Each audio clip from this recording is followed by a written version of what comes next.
For 50 years, the grand old Opry had a ghost, a name they refused to say, a voice they tried to erase. David Allan Coe. They thought they'd buried him, branding him a degenerate, an outcast, too dangerous for country music. They built their pristine temple of rhinestones and family values and left him on the outside, a specter haunting the gates, a reminder of a truth they desperately wanted to forget. But they made one colossal mistake. They let him live to be 85. And now, the ultimate outlaw is cashing his final receipt. This isn't just another story of a lifelong war between a rebel artist and the establishment he despised. This is the story of the one secret Coe kept in his back pocket, a truth so damning it threatens to shatter the Opry's hallowed image for good. Why was he really blacklisted when other outlaws were grudgingly let in? What did he witness in the smoky backrooms of Nashville in the late 1970s at the height of his power and their paranoia? For decades, the Opry wrote the history books, and they wrote him out of it. But they forgot one thing about David Allan Coe. He never played by their rules, and he certainly isn't going to start now. He's about to burn their paper trail, and this time the Opry won't be able to hide. Because when a man has nothing left to lose, the truth becomes a loaded gun. And at 85 years old, David Allan Coe has just cocked it. To understand the war David Allan Coe would wage on Nashville, you have to get one thing straight. Nashville wasn't his first war. It wasn't even his first prison. Long before he ever saw the polished stage of the Ryman Auditorium, he knew the cold, hard reality of institutional walls.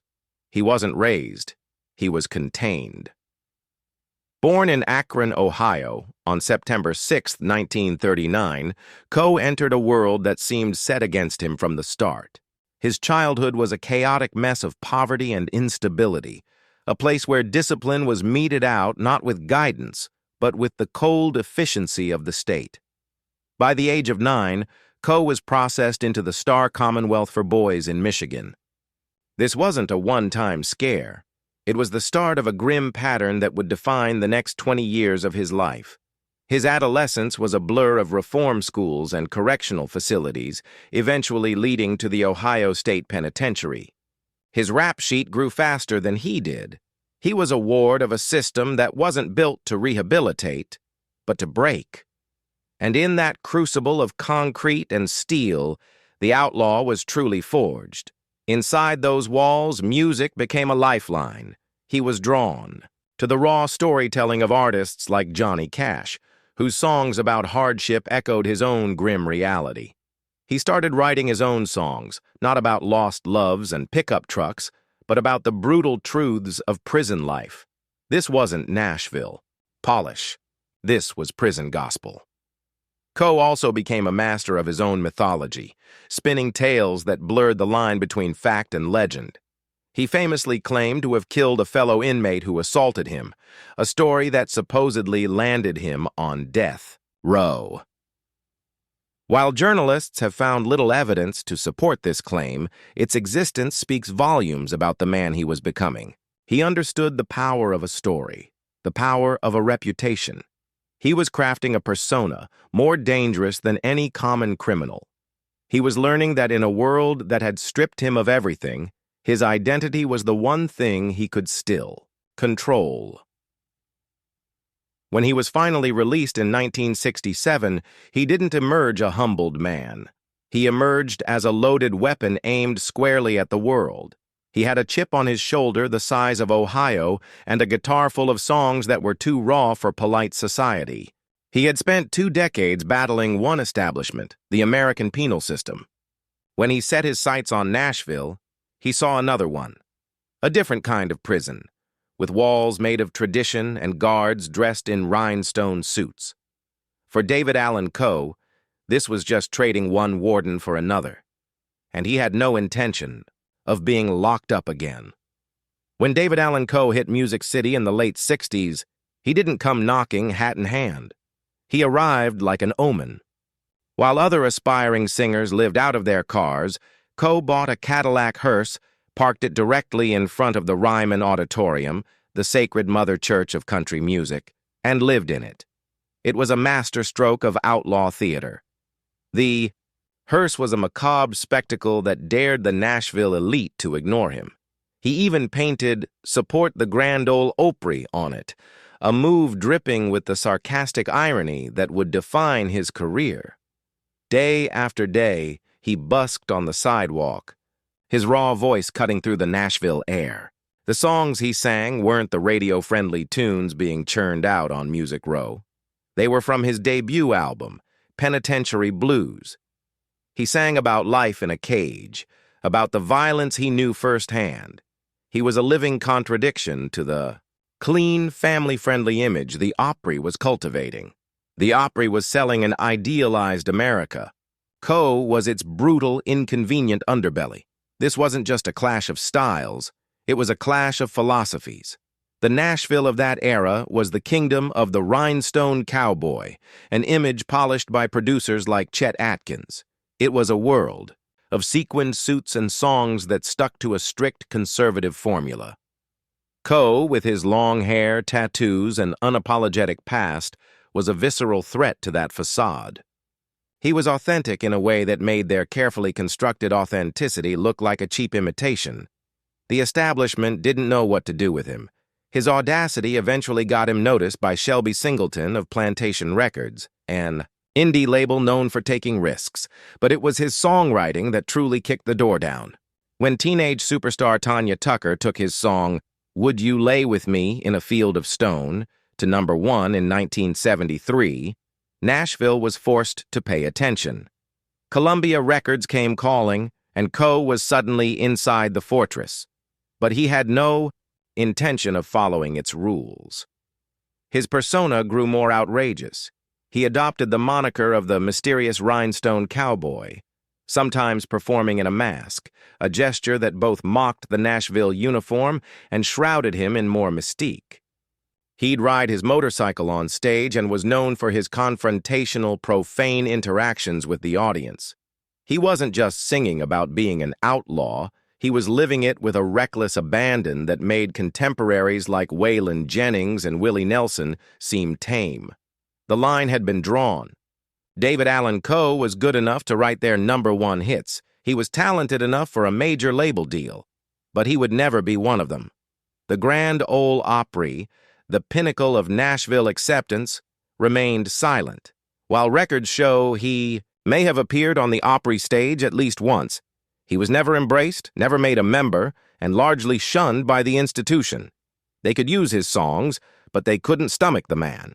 The stage was set for a war, and Coe was ready to fire the first shot. For a brief, brilliant moment, it seemed like David Allan Coe might just conquer Nashville on his own terms. He handed Johnny Paycheck a song that would become a blue-collar anthem for the ages, "Take This Job and Shove It." The song was a cultural phenomenon, a #1 smash that was so powerful it even inspired a movie. Coe was nominated for a Grammy for it, yet he repeatedly claimed he wasn't even invited to the ceremony. It was the ultimate Nashville paradox. His words were good enough for their highest honors, but the man himself wasn't welcome at the party. This paradox defined his career. He was too successful to ignore, but too dangerous to embrace. While the Opry was cautiously opening its doors to the outlaw movement, they were creating a marketable version of rebellion. They could handle Waylon's swagger and Willie's braids. These were palatable rebels who still played the game. David Allan Coe didn't play the game. He set the board on fire, and then came the explosion. In the late 70s and early 80s, Coe did something that would permanently sever any hope of mainstream acceptance. He released his infamous X-rated albums, Nothing Sacred, and Underground album. These weren't sold in stores. They were sold from the back of biker magazines like Easy Riders. The songs were filled with profane, obscene, and offensive lyrics that assaulted every social norm. The New York Times would later describe them as among the most racist, misogynist, homophobic, and obscene songs recorded by a popular songwriter. For the Nashville establishment, this was the final unforgivable sin. It confirmed every fear the gatekeepers had. He was uncontrollable. He was a liability who threatened to taint the wholesome brand of country music. The X-rated albums became the perfect excuse to justify his permanent exile. From that point on, he was effectively blacklisted. Radio airplay dried up. Invitations stopped. He was written out of the official history. Coe has always defended himself against the most serious accusations, particularly racism, pointing out that his longtime drummer was a black man and that he worked with black blues artists. He argued he was being condemned for the same kind of explicit content rappers would later be praised for. To Coe, it was the ultimate hypocrisy. He saw an industry profiting from the myth of the outlaw while punishing the one man who refused. To be anything but, the narrative of injustice became the bedrock of his legacy. He was the outlaw the outlaws were afraid of. He took the rebellion too far. While artists like Johnny Cash could get kicked out of the Opry and still be welcomed back, Coe's transgressions were deemed beyond redemption. He had committed the cardinal sin. He had embarrassed the family, and for that the doors of the Grand Ole Opry were locked, bolted, and sealed forever. Being cast out wasn't just a professional setback for David Allan Coe. It was a deep personal wound that festered for decades. He watched from the sidelines as the outlaw movement he helped pioneer was commercialized. The rebellion that was once dangerous was now a lifestyle brand. Artists put on the outlaw costume, borrowing the sound Coe bled for, and were rewarded with the fame he was denied. He wasn't just an outsider. He was an architect whose name had been scraped off the blueprints. This injustice was compounded by devastating personal and financial blows. In a cruel twist, Coe lost almost everything. He revealed that after a flood destroyed his home and his financial records, the IRS came after him for unpaid taxes. With no way to prove his earnings or fight their claims, he was forced into bankruptcy, selling the rights to his entire catalog of songs written before 1984 for a fraction of their worth. The crown jewels of his life's work, including his rights to Take This Job and Shove It, no longer belonged to him. This loss cemented his status as the ultimate ghost of country music. He became a relentless road warrior, touring constantly, playing his heart out in honky-tonks and biker bars while the stars who sang his songs graced magazine covers. His life became a grueling cycle of shows, a testament to his resilience, but also a stark reminder of what had been taken from him. He became a solitary, embattled king in exile, holding court for a fiercely loyal, underground following. Throughout these years, his grudge against the Nashville machine and the Opry as its symbol never softened. It hardened into a diamond-hard conviction. He never begged for forgiveness or changed his tune to suit their sensibilities. All those years on the road, all those nights in cheap motels, all those moments watching lesser talents get the accolades he deserved. It all built up. He watched, he listened, and he remembered. The grudge became a ticking time bomb. What did he really know? He had been on the inside long enough to see where the bodies were buried. The establishment thought they had won by erasing him, but they had only given him a half-century to nurse his anger. They had left him with nothing to lose, and in doing so, they had made him more dangerous than ever. For decades, David Allan Coe's war with the Opry was a cold one. They controlled the narrative, painting him as a bitter, washed-up pariah. But in the internet age, narratives can be shattered. The time bomb of Coe's grudge is finally detonating, not with a single leak, but through the slow burn of his entire story finally reaching a new generation. The destruction of the Grand Ole Opry isn't a literal act. It's the demolition of a myth. The great secret Coe holds isn't a single document or photograph. The secret is the depth of their hypocrisy, and his entire life has been the evidence. The Opry's power was built on its reputation as the arbiter of country music morality. Coe's story, now amplified by online documentaries and social media, exposes that reputation as a fraud. He holds up a mirror to the institution, and the reflection is ugly. It shows a place that punished him for his independently released records, while allegedly turning a blind eye to the private sins of its favored sons. It shows a good old boy network that celebrated the idea of the outlaw, but crushed the man who truly lived it. The scandal he uncovers is the one the Opry created itself, the scandal of its own selective morality. His continued existence is their judgment day. At 85, frail but unbowed, he is the living embodiment of their failure. They couldn't break him, they couldn't silence him, and they couldn't erase him.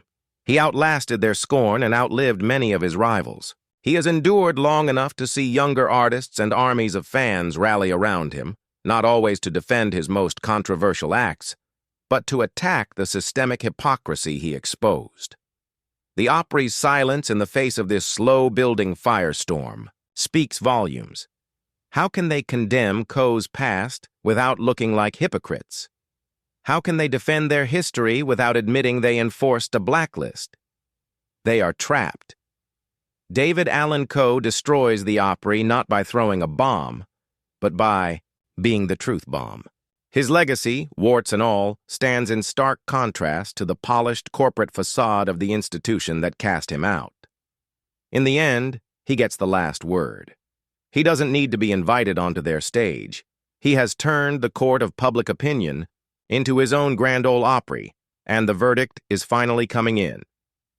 So what, in the end, is the legacy of David Allan Coe?